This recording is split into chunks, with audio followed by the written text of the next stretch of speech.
Alors, bonjour à toutes et à tous. Je ne sais pas si il y a des gens connectés. Bonjour.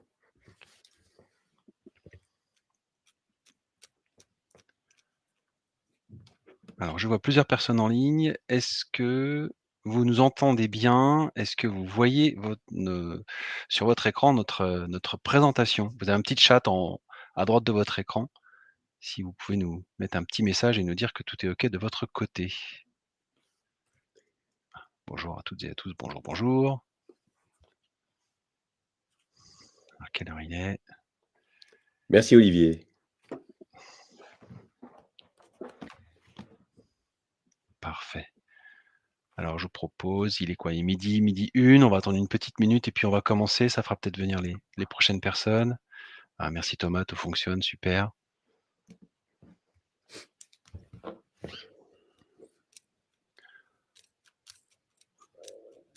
Hop.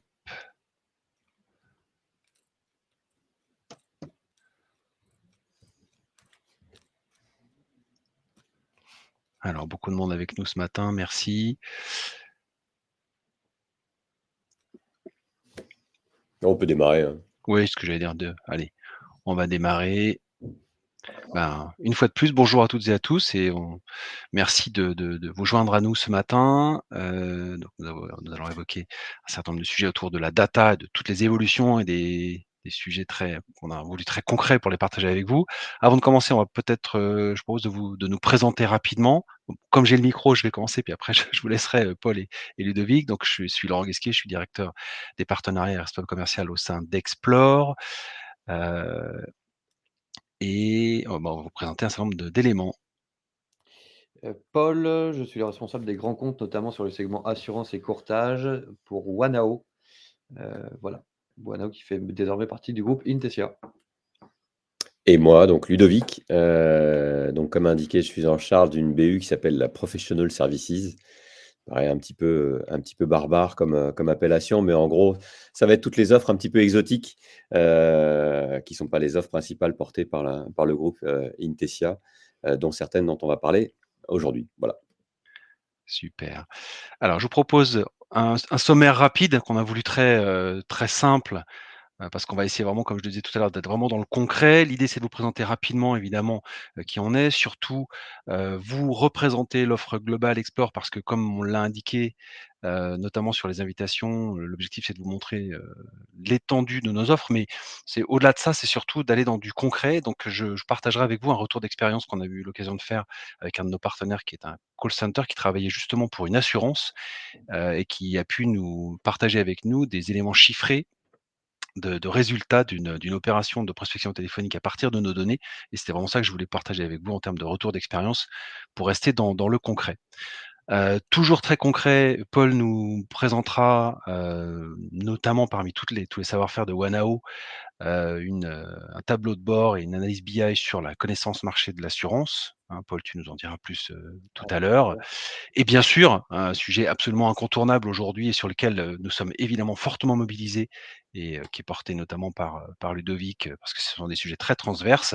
C'est l'intelligence artificielle, pardon, dans tout ça. On a beaucoup d'initiatives, beaucoup de demandes, beaucoup de projets avec, des exemples là aussi très concrets de méthodologies et de projets qu'on a mis en œuvre, notamment dans vos domaines d'activité. Alors, pour rentrer très vite dans le vif du sujet, et pour vous rappeler un peu qui vous avez devant vous aujourd'hui. Donc Explore, c'est un groupe, hein, qui existe depuis plus de 25 ans. Alors je vous ai repositionné rapidement l'organisation telle qu'elle était encore il y a un petit peu moins d'un an. Effectivement, ces 2-3 dernières années, on avait enrichi le groupe Explore avec, d'autres entités dont Wanao, Sendao pour former vraiment un groupe, je dirais avec une offre assez complète dans le domaine de la veille commerciale des bases de données et de la commande publique. Et pour info, pour les personnes en tout cas qui n'ont pas forcément eu l'information, nous avons rejoint depuis juillet dernier maintenant un groupe qui s'appelle Intesia, qui est, un groupe, majeur aussi dans le domaine de la commande publique, notamment, les outils de ciblage et la donnée financière, qui nous donne aujourd'hui une dimension assez importante puisqu'on est à peu près 600 collaborateurs, on fait 60 millions d'euros de chiffre d'affaires avec l'objectif de devenir un leader de la donnée B2B en Europe. Voilà, c'était juste pour repositionner le groupe et dans ce groupe, on va se concentrer sur, principalement l'offre Explore et l'offre Wanao qui est, très, très orientée, avec une grande expérience dans le domaine de l'assurance. Alors, concrètement, l'idée c'est pas que je fasse un monologue, hein, vous inquiétez pas, je vais rapidement vous expliquer ce qu'on fait, puis après évidemment, Paul et Ludovic vont intervenir. Donc bon, rapidement, Explore pour vous rappeler qui on est, ça fait donc comme je disais tout à l'heure plus de 27 ans qu'on fait de la veille commerciale, sur de la donnée et des signaux d'affaires. On est, en tout sur Explore, on est encore 170 personnes et ce qui est juste à noter, c'est que sur ces 170 personnes, il y a encore plus de 100 personnes à la production de la donnée. Ça peut paraître étonnant, mais par rapport évidemment à tous les outils tech, qui existent sur le marché, on a un positionnement assez différent sur la production de données et la qualification de cette donnée-là. C'est pour ça qu'on est vraiment sur cette notion de veille commerciale, de données hyper qualifiées. Alors j'ai vu que parmi les personnes qui sont là aujourd'hui, il y a des clients et ou utilisateurs, donc je pense qu'ils vont se reconnaître dans ce que je vais raconter ce matin. Mais voilà, c'est vraiment un positionnement très complémentaire, évidemment de la tech, mais aussi beaucoup d'humains pour aller qualifier ces informations-là. Concrètement, dans le domaine de l'assurance, à quoi on sert? On sert à vous aider à bien optimiser la connaissance des marchés, qui fait quoi, quand, comment, et ça c'est important, aussi bien vos marchés en tant que prospect client que vos confrères. On peut aussi dans un environnement de marché identifier des prospects ou des prescripteurs, des partenaires qui peuvent vous aider dans le développement de business et bien sûr l'enjeu premier, c'est d'être le plus en amont possible des opportunités qui peuvent arriver pour vous, voilà, tout est basé sur ce principe-là, hein, qui est le principe du suivi des différents événements clés dans la vie des entreprises. Donc ça, c'est vraiment le cœur de notre activité. Tous les jours, on va aller identifier un certain nombre d'événements, heu, majeurs dans la vie des entreprises, quelle que soit l'entreprise, hein, des petites, des grandes, des publiques, des privées, peu importe. On a identifié une trentaine de thématiques qui sont des thématiques clés dans le monde du B2B et qui vous aident à contextualiser l'approche, personnaliser une campagne marketing, trouver un bon prétexte pour appeler un client ou un prospect et comme je le dis souvent, il y a beaucoup d'entreprises qui sont pas forcément extrêmement intéressantes ou qui sont pas, à très fort potentiel tout le temps, mais elles ne le sont que parce qu'elles ont un projet de déménagement, parce qu'elles vont investir dans leur outil de production, parce qu'il y a la nomination d'un dirigeant qui fait que ça va changer ou élément clé aussi dans le monde de l'assurance, il y a une fusion-acquisition, donc des entreprises vont se regrouper, donc forcément, ça a un impact direct sur la taille de l'entreprise et potentiellement, bien sûr, tous les produits d'assurance qui vont avec. Donc ça, c'est vraiment la philosophie de ce qu'on fait tous les jours. Donc tout ça est décliné sur plusieurs types de bases de données, hein, l'actualité économique, les projets de déménagement. Après, on peut aussi décliner sur le monde de l'immobilier, de la construction.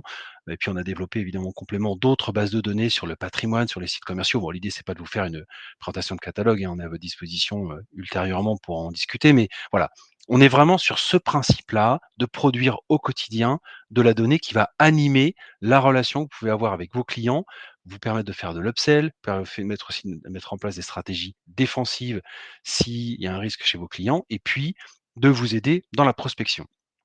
Alors concrètement, une fois qu'on a dit ça, bon, ça veut dire quoi faire de la prospection? Est-ce que c'est vraiment efficace et concrètement à quoi ça sert? Alors, pour le coup, c'était une intervention, un webinaire que j'avais fait l'année dernière avec un de nos partenaires qui s'appelle Tête à Tête, hein, qui est je dirais un centre de relations clients qui ont aussi la particularité d'avoir une équipe qui fait de la prospection exclusivement B2B avec très grande expérience dans le domaine de l'assurance.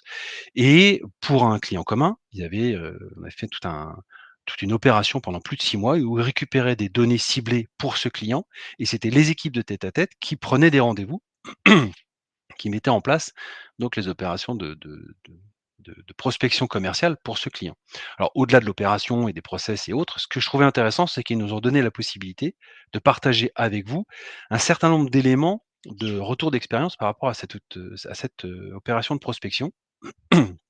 J'ai que 2 slides, hein, pour vous donner, quelques éléments clés. Mais ce que je trouvais intéressant, c'est que d'abord, ils confirmaient que, la qualité de l'information transmise leur permettait d'être plus efficace et plus rapide. Je vous rappelle, hein, évidemment, un call center, leur métier, c'est vraiment d'optimiser les opérations de prospection téléphonique. Donc, ce qui est intéressant, c'est qu'ils ont en plus évidemment des outils de mesure hyper efficaces et c'est des gens qui sont vraiment drivés par l'efficacité. Donc, je trouvais que c'était plutôt pertinent de partager ça avec vous. Donc il y a une notion de qualité qui est indéniable, l'efficacité et la pertinence. Là aussi, hein, la pertinence, ça permet aussi d'un point de vue qualitatif de vous positionner auprès de la bonne entreprise au bon moment. Hein, c'est ce qu'on appelle chez nous le time to connect, hein. En marketing, on a le time to market et en commerce, on peut avoir le time to connect. C'est le bon moment pour contacter cette entreprise. Donc cette partie un peu quali. Et puis quelques chiffres très concrets, hein, suite à cette opération. Il y a alors vraiment, c'est des chiffres qui sont un peu dans la profession de la prospection commerciale des call centers, mais notamment ces notions de contacts à suivre. Ça veut dire qu'ils ont récupéré un certain nombre de contacts intéressants avec une première prise de contact et des rendez-vous à venir, puisque ce sont des contacts à suivre qu'ils ont réussi à identifier. Des notions de joignabilité, c'est-à-dire que forcément, quand on est plus pertinent dans l'approche, on a moins de difficultés à passer les barrages secrétaires et autres, ou à rentrer en contact avec un interlocuteur. Évidemment, bah, la conséquence de tout ça, c'est un cycle de contact beaucoup plus court, hein. Ils ont quand même divisé, enfin, ils ont diminué de 30 le cycle de contact pour obtenir un rendez-vous et par voie de conséquence, ils ont augmenté de 15 le nombre de rendez-vous qualifiés sur une opération concrète de quelques mois. Donc tout ça pour vous dire que, voilà, évidemment, sur l'idée, quand on parle de veille, quand on parle de données, on veut tous vous expliquer à quel point on est super efficace et on va vous aider dans votre prospection et dans, je dirais l'efficacité opérationnelle et commerciale. Là, a priori, je dirais, il y a quelques éléments qui peuvent, nous montrer que, voilà, ça peut se faire et ça peut être réel. La preuve, il y a quelques chiffres clés, sur le sujet. Voilà, donc évidemment tout ça, je vous rappelle, on le rappellera après aussi, hein, pendant la présentation. Vous avez la possibilité en bas de votre écran de télécharger la présentation, de prendre rendez-vous, de nous poser des questions, hein, le chat il est à droite de votre écran. On partage tout ça avec vous rapidement, mais évidemment si vous avez besoin d'éléments plus en détail, n'hésitez pas à nous solliciter pendant le webinaire, après, sans aucun problème. Et je laisse la main à Paul qui va lui aussi, alors évidemment on va vous parler marché public, mais aussi et surtout d'une super initiative très concrète sur la connaissance marché. Alors il faut mettre votre micro parce que je pense que vous l'avez coupé pour ne pas faire de bruit pendant que je parlais. Parfait. Voilà, Merci allez-y. Laurent. Je me suis obligé à ne pas tousser bruyamment, en fait, il n'y avait pas besoin. Merci pour cette présentation. Ce que je souhaitais vous présenter aujourd'hui, c'est la nouvelle cartographie de la commande publique que nous avons réalisée pour nos clients et prospects au sein de Wanao. Le constat était le suivant, un certain nombre de nos clients souhaitaient mieux appréhender le marché, ce qui veut dire connaître les tenants, les aboutissants, connaître tout l'historique du marché, savoir qu'est-ce qui allait se passer par la suite. Donc notre anticipation et les marchés apparaître. Donc c'est une étude de marché qu'on a réalisée sur une base, un historique de 6 ans, où on a été récupéré, donc je peux montrer la slide là. Pardon, ouais, c'est moi. On a été récupérer tous les appels d'offres et bien évidemment les MAPA publiés depuis 5 ans. On a été rapprocher les appels d'offres des avis d'attribution lorsqu'ils sont publiés, ce qui n'est pas toujours le cas, avec donc les montants attribués et les montants par lot. Toute cette donnée a été nettoyée, standardisée encore une fois par lot, pour bien avoir systématiquement dommage au bien écrit toujours de la même manière et pas DAB, D.A.B, dommage.bien. Voilà, donc nettoyer une donnée qui est parfois pas toujours très claire et de manière à avoir un rendu le plus visible possible et que l'on puisse confronter ces données-là avec des données internes au groupe, donc Wanao Explore, mais aussi à des données externes. Pouvoir vous faire une étude de marché globale, par exemple sur de la flotte auto, en rapprochant avec le nombre d'agents, le nombre de véhicules présents sur une commune, par exemple. Toutes ces données sont actualisées de manière trimestrielle pour avoir une data la plus précise possible. Donc là, voilà le rendu sur notre base de données brute, où vous avez par exemple des marchés d'automission, des marchés sur des bateaux, des marchés sur de la cyber, et avec le détail que l'on va pouvoir segmenter par typologie de commune, par nombre d'agents, par est-ce que le marché a été répondu et remporté en direct par un assureur ou au travers d'un courtier, etc., etc. Sur la slide d'après, donc on a quelques exemples, notamment le nombre d'agents, les pourcentages qui commencent à apparaître sur les dossiers répondus. Et enfin, toutes ces données nous permettent donc soit d'avoir une cartographie globale de la commande publique, afin de savoir quels marchés ont été publiés, là par type de... Alors c'était la slide de l'avant. Ah, excuse-moi, je suis là, oui. Ont été publiés par typologie de clients, est-ce qu'on est sur de l'hospitalier, des communautés de communes, des ministères, par type de risque également, et ce qui nous permet d'avoir aussi un angle d'attaque particulier. C'est la fameuse slide de l'après. Sur un exemple, là, sur de la dommage aux biens, uniquement sur les cibles hospitalières sur la région Grand Est. Donc, ce qui va me permettre de connaître le top de mes acheteurs publics, le détail des marchés avec l'accès aux anciens cahiers des charges et aux données présentes à l'intérieur, la saisonnalité des marchés, le détail de chacun des lots, et ce qui me permet également de connaître les attributaires. Slide d'après. Donc là, je vais avoir ma répartition sur de la dommage aux biens sur du segment hospitalier sur ma zone Grand Est, où effectivement, je vais retrouver l'ASMACL, les assurances Pilio, BEA, etc., etc. Et sur chacun des marchés et chacun des lots, je pourrais identifier évidemment le montant. Et ce qui va vous intéresser pour préparer les agendas sur 2024-2025, c'est d'avoir les dates de renouvellement. Donc, je vais notamment savoir que le centre hospitalier intercommunal de Toulon va republier un marché au 12 mai 2024 sur de la responsabilité civile. Toutes ces données, donc vous voyez, ça vous permet d'avoir une cartographie globale ou d'avoir une approche très micro du marché sur un type de risque, sur un type d'acheteur, sur un type de domaine d'activité. Ces données, on va pouvoir aussi, pour rebondir sur ce que tu disais, Laurent, on va pouvoir les confronter à d'autres datas, soit internes, soit externes, typiquement le nombre de véhicules présents dans le parc de l'acheteur public. La surface immobilière, surface foncière d'un acheteur public. La population d'une collectivité. Donc, ce qui vous permet d'avoir des données qui entrent dans un écosystème global et d'avoir l'approche la plus fine du marché. Quelques exemples pour des clients. On a eu le cas d'un acteur là, qui souhaitait avoir une approche globale. Donc là, on est vraiment sur l'étude globale du marché. On a aussi le cas, par exemple, d'un courtier qui souhaite attaquer son concurrent principal et souhaite détecter tous les marchés qui lui ont été attribués depuis 5 ans.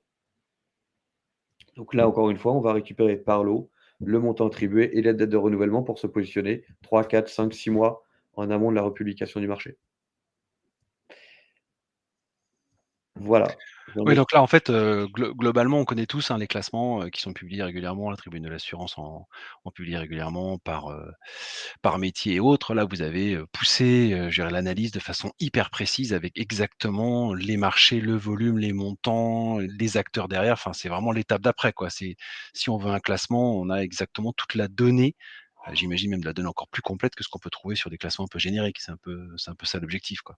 C'est exactement l'idée d'avoir soit une approche très macro, une approche micro sur un type de risque face à un concurrent, et de pouvoir surtout avoir une date pour aller positionner le bon rendez-vous avec l'acheteur public et se positionner en amont soit avec mon assureur, soit avec mon courtier, ou d'orienter le cahier des charges vers ce que je suis capable de faire et travailler le marché en amont. Voilà. D'accord, et tout ça par donneur d'ordre et par région aussi, si je comprends bien? On peut aussi Exactement. OK, super. OK. Eh ben, merci pour cette présentation et bien sûr, le sujet, qu'on ne peut éviter, alors non seulement parce que c'est un sujet qui occupe tout le monde, mais qui nous occupe aussi nous beaucoup, d'abord parce qu'il y a des très gros projets et aussi parce qu'on est bien sûr tracté par une très, très forte demande de nos clients, alors tout secteur d'activité, mais là en l'occurrence on va se concentrer sur je dirais une initiative qu'on a mis en place pour un client dans le domaine de l'assurance. Voilà, on va pas rentrer trop dans le détail, mais c'est comme ça, voilà. Et l'intelligence artificielle dans tout ça, qu'est-ce qu'on fait et concrètement, à quoi ça sert et comment on l'utilise? Ludo, c'est à toi.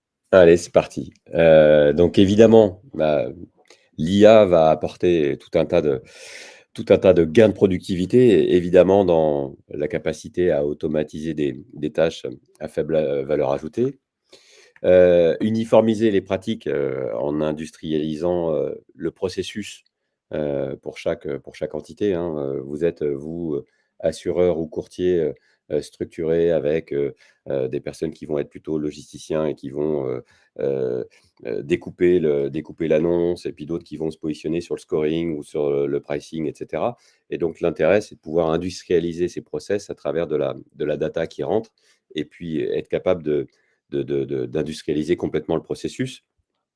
Sur la partie identification des risques, c'est justement notre capacité à importer de la donnée externe il peut y avoir des sinistres qui ont été récupérés sur les différentes publications qu'on récupère, et être capable de modéliser des outils de pricing, et évidemment améliorer la connaissance client. On va le voir juste après. Donc sur toutes ces étapes-là, l'IA va apporter véritablement un gain de temps et une sécurisation dans le processus. On va passer à la slide d'après pour être un petit peu plus concret. En fait, comment est-ce qu'on en arrive là? L'IA, en fait, elle est possible tout simplement à partir du moment où on a beaucoup de données, et ça, c'est notre métier. Aujourd'hui, le groupe Intessia, maintenant que Explore ou Wanao ont rejoint le groupe Intessia, on a un catalogue de données aujourd'hui qui est incomparable sur le marché, avec surtout un historique de données. Donc, on a toutes les annonces, tous les cahiers des charges, mais pas que. C'est ce qu'on va voir aussi juste après sur notre capacité à aller récupérer de la donnée sur des arrêtés préfectoraux, sur tout un tas d'éléments qui vont apporter du contexte. Et le fait également d'avoir des technologies qui ont évolué et qui nous permettent d'avoir des capacités de calcul qui sont devenues colossales, vont nous permettre d'apporter des services sur tous les points qu'on voit là dans les principaux bénéfices.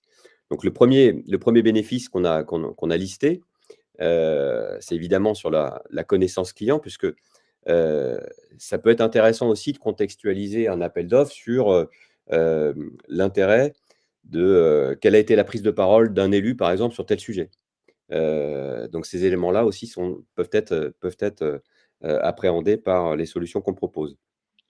Le deuxième bénéfice qu'on a listé, et c'est le plus évident naturellement, c'est l'analyse et la synthèse d'un cahier des charges, parce que je pense que c'est votre quotidien d'avoir des cahiers des charges qui font parfois 200-300 pages. J'en ai vu quelques-uns.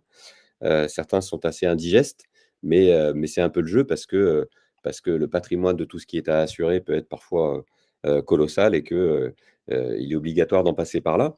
Donc, on a lancé des POC là-dessus avec un partenaire, où on est en train de mettre en place des fiches synthétiques pour chaque DCE qui sont produits. Donc, en même temps qu'une annonce est transmise, eh bien, une fiche synthétique va reprendre toutes les spécificités, pardon. Ouais, c'est dur à dire. Ouais, c'est dur. D'un appel d'offres, la liste détaillée du patrimoine. Elle peut même être contrôlée par rapport aux datas qu'on a, nous, sur la base immeuble, des choses comme ça. On va relever s'il y a des clauses spécifiques, ce genre de choses. Donc, cette capacité à faire une fiche synthétique de façon, évidemment, à accélérer cette phase de go-no-go, qui peut être très chronophage chez vous, parce que le nombre de choses à analyser pour se décider si on y va ou si on n'y va pas, est assez important, et donc ça peut être particulièrement chronophage.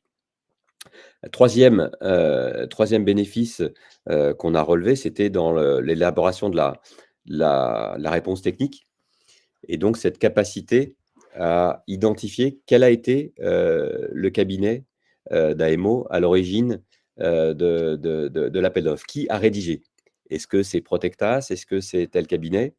Et ça, c'est intéressant, parce que je trouve qu'on est vraiment là dans l'essence même de ce que doit être l'IA, c'est-à-dire une capacité à analyser en fonction comment est-ce que ça a été rédigé, quel est le style de rédaction d'un appel d'offres, et de dire que c'est tel cabinet.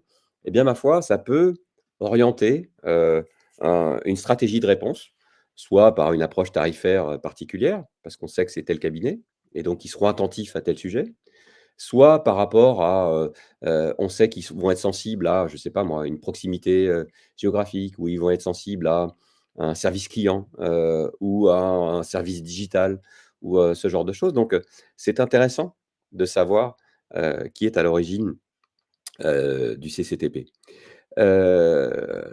Un autre point aussi qui nous avait été demandé sur cette élaboration de la réponse technique, c'était la capacité à mettre en avant, dans les différentes versions qui sont proposées par l'acheteur du cahier des charges. Parfois, ils vont modifier un terme ou deux termes dans les différentes versions du cahier des charges.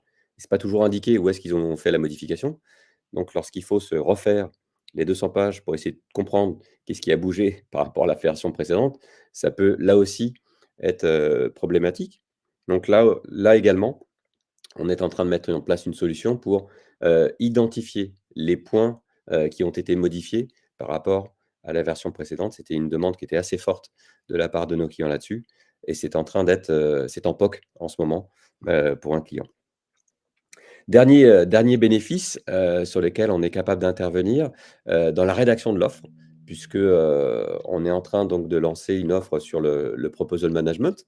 Il y a certains clients avec lesquels on a déjà rendez-vous là pour leur montrer un peu ce qu'on est capable de faire. On a une version aujourd'hui qui permet d'intégrer la génération automatique d'un mémoire technique, d'avoir une bibliothèque de mémoire, d'avoir des choses comme ça. Mais dans les prochains mois, avant la fin de l'année même, on ira un peu plus loin en ajoutant une brique IA qui permettra d'intégrer le contexte qu'on a capté dans la rédaction justement du mémoire technique. Et donc pas faire du reuse systématique d'anciennes propales, mais plutôt d'être capable de la contextualiser par rapport à justement, un élément où, il y a un élu qui s'est positionné très fortement sur ce sujet-là, qui est très sensible au développement durable parce qu'on l'a identifié dans tout ce qu'on a capté comme information, eh bien, on pense que c'est pas idiot de pouvoir le valoriser dans une proposition et donc il y aura des propositions justement, de rédaction qui iront dans ce sens-là et qui prendront en compte tout un contexte par rapport à toute la donnée, qu'on est capable de récupérer.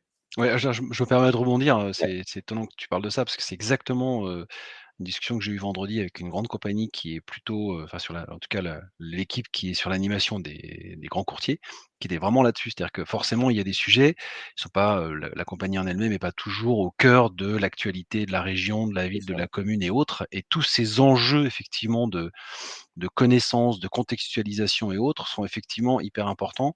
Alors, ils le font plus ou moins, mais la capacité qu'on a aujourd'hui à faire remonter très rapidement et à je dirais, traiter une quantité énorme d'informations pour faire remonter des notions synthétiques pour que, la compagnie dans sa relation avec le courtier et sa relation avec le client final puisse décider ou pas: j'y vais pas sur des gros appels d'offres, c'est hyper important. Il y a tout un tas de sujets, hein, la sécurité, les catastrophes naturelles, Ouais, effectivement tous ces sujets-là qui sont quand même aujourd'hui, d'avoir une actualité forte et qui peuvent effectivement, alors il y a ce qui s'est passé, puis comme tu le dis, il y a, quels sont les sujets principaux qui sont évoqués au sein d'une commune, d'une agglo, d'un territoire. Quand on est un peu hors sol et c'est normal, on n'a pas forcément accès à tous ces éléments-là, donc c'est des éléments de contextualisation de mes réponses qui sont, non seulement intéressants, mais de plus en plus demandés par nos clients, ça c'est clair. exactement ça. Voilà, donc Du coup, le slide d'après, ce qui est intéressant sur cette slide aussi, c'est de constater que, notre capacité à contextualiser un appel d'offres ne s'arrête pas juste au DCE.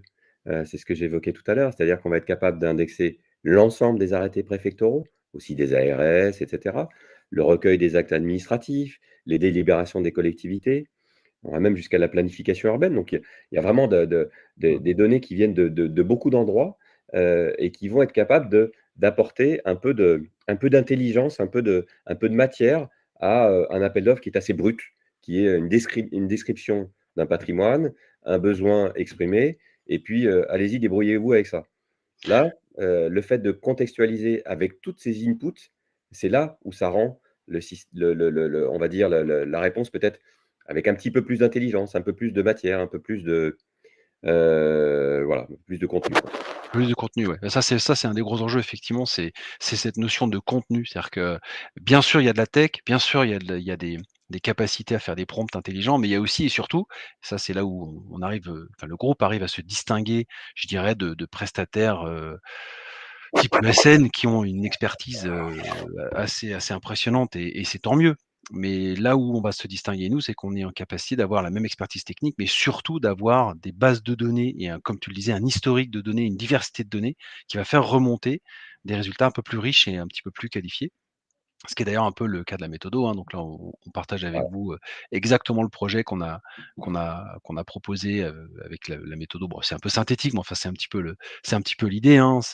On était sur une sélection de cahiers des charges que nous a confié le client, parce qu'évidemment l'idée c'est de de démarrer par, des données qui vont entraîner les outils d'IA pour, connaître le contenu, les réponses, les bonnes réponses, les moins bonnes et autres, évidemment.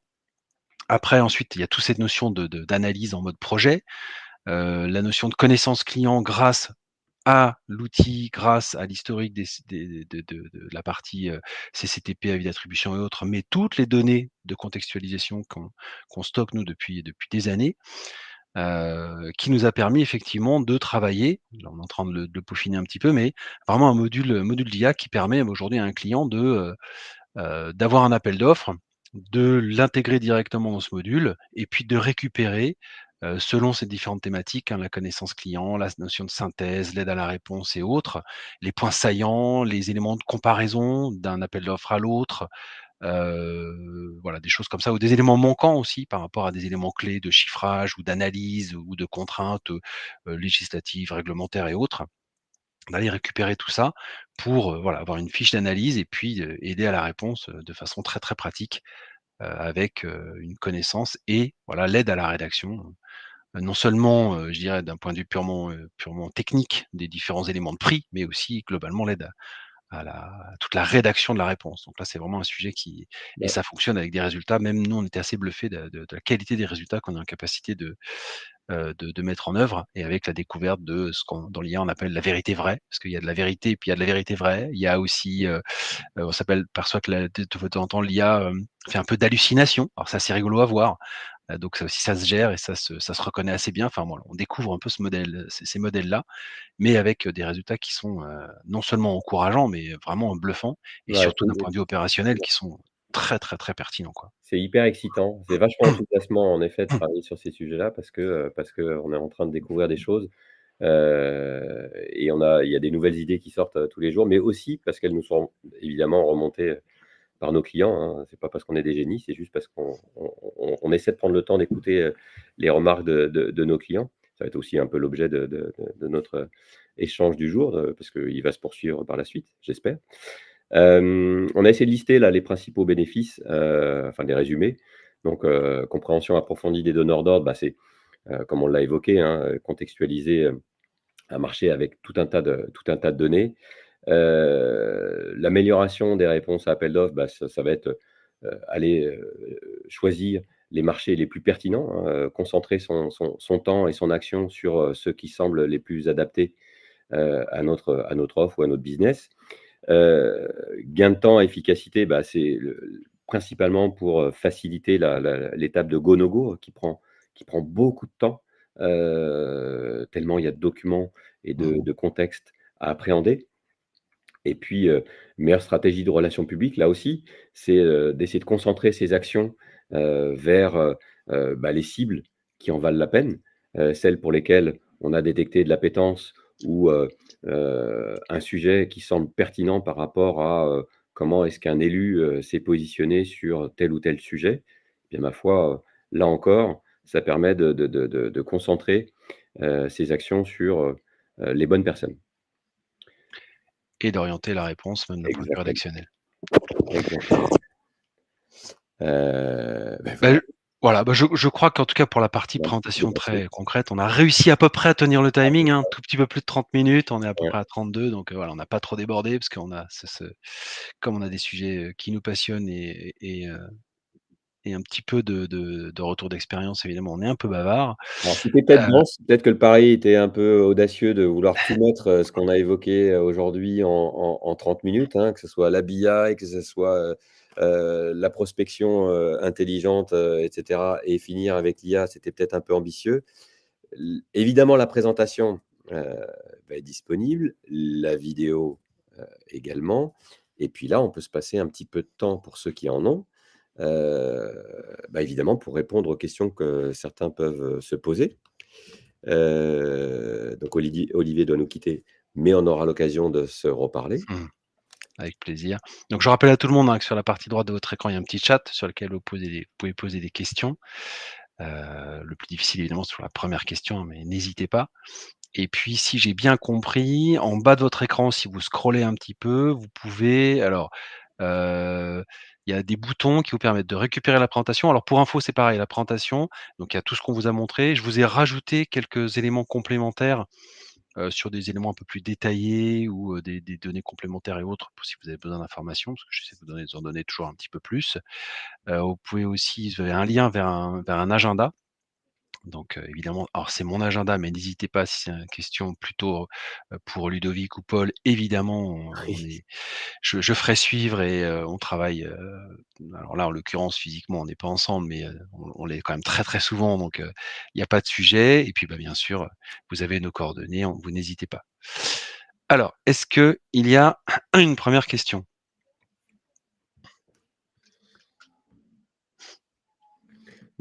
Ça a pas l'air. Non? Ça veut dire probablement que c'était très clair.